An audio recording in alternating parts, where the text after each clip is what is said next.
अस्सलामु अलैकुम वरहमतुल्लाहि वबरकातुहू नहमदुहू व नुसल्ली व नुसल्लिमु अला रसूलिहिल करीम अम्मा बाद।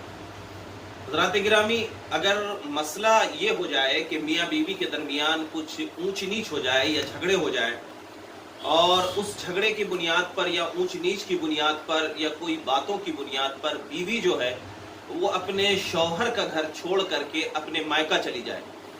अब वो मायका जाने के बाद जो है वो अपने शौहर के पास आना नहीं चाहती है, अपने शौहर के पास आना नहीं चाहती है, तो क्या मायके में रह करके औरत जो है वो अपने शौहर से खर्च का मुतालबा कर सकती है या नहीं कर सकती है? और क्या शौहर के ऊपर क्या खर्च देना उसको, जो कि शौहर को छोड़ करके अपने मायका चली गई है, तो मायके में रहते हुए क्या शौहर के ऊपर उसको खर्च देना जरूरी होगा या नहीं होगा? एक तो ये सूरत है।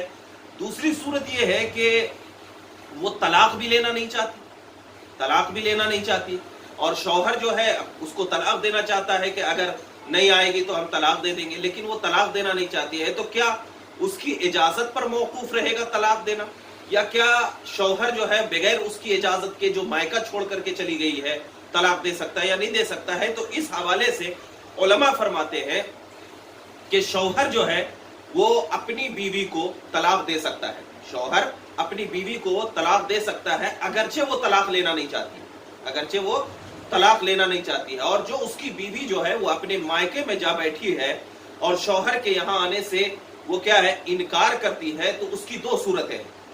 शौहर के यहाँ आने से अगर वो इनकार करती है तो उसकी दो सूरतें हैं। एक सूरत तो ये है कि अगर वो कहती है कि जब तक महरे मुअज्जल का मतलब यानी जो मिस्त्री से पहले अदा कर दिया जाए, महरे मुअज्जल नहीं दोगे तो नहीं जाऊंगी। एक सूरत यह है कि अगर जब तक महरे मुअज्जल नहीं दोगे तो नहीं जाऊंगी, तो मायके में रहते हुए भी उस सूरत में वो नफका की मुस्तहिक है। नफका की क्या है? मुस्तहिक है। यानी अगर शौहर ने महरे मुअज्जल अदा नहीं किया और वो कहती है कि जब तक नहीं दोगे महरे मुअज्जल हम तुम्हारे पास नहीं आएंगे, तो अगर वो मायके में भी है उसकी बीवी, तो उसके ऊपर जो है नानो नफका देना शौहर के ऊपर जरूरी है। एक सूरत। दूसरी सूरत यह है कि अगर शौहर महरे मुअज्जल अदा कर चुका है या महरे मुअज्जल था ही नहीं, एक तो यह है कि अदा कर चुका है या महरे मुअज्जल था ही नहीं, तो या तीसरा यह है कि उसकी बीवी जो है वो महर माफ कर चुकी है। तो इन तमाम सूरतों में जब तक के वो शौहर के मकान पर ना आ जाए, शौहर पर उसको नानो नफका वाजिब नहीं है। जैसा कि फतावा आलमगीरी की पहली जिल्द सफा नंबर 485 में ये मसले को जिक्र किया गया है। ठीक है, तो लिहाजा ये औरत अगर मायके में है और ये दोनों सूरतों में पहली सूरत अगर है तो उस पर तो देना वाजिब है, और अगर दूसरी सूरत पाई जाए तो शौहर के ऊपर नानो नफका वाजिब नहीं है। आजकल ये मामला होता जा रहा है, तो लिहाजा मायके में बैठ करके अपने शौहर से पैसे का मुतालबा करना या खर्चे का मुतालबा करना या कोई और जरूरतों का मुतालबा करना, ये क्या है?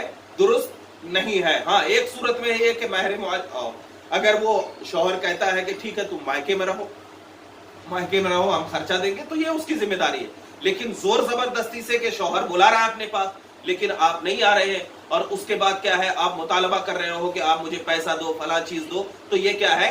जायज ही नहीं है। तो लिहाजा हमें चाहिए कि सबसे पहले एक औरत की जिम्मेदारी ये होती है कि वो अपने शौहर के हुक्म की फरमाबरदारी करे, और अगर शौहर जो हुक्म देता है उस हुक्म की बजावरी करना, यहां तक हदीस पाक में फरमाया गया है कि अगर एक औरत जो है वो अपने शौहर की फरमाबरदारी करती है तो अल्लाह तबारक व तआला बगैर हिसाब किताब के उसे जन्नत में दाखिल फरमाता है।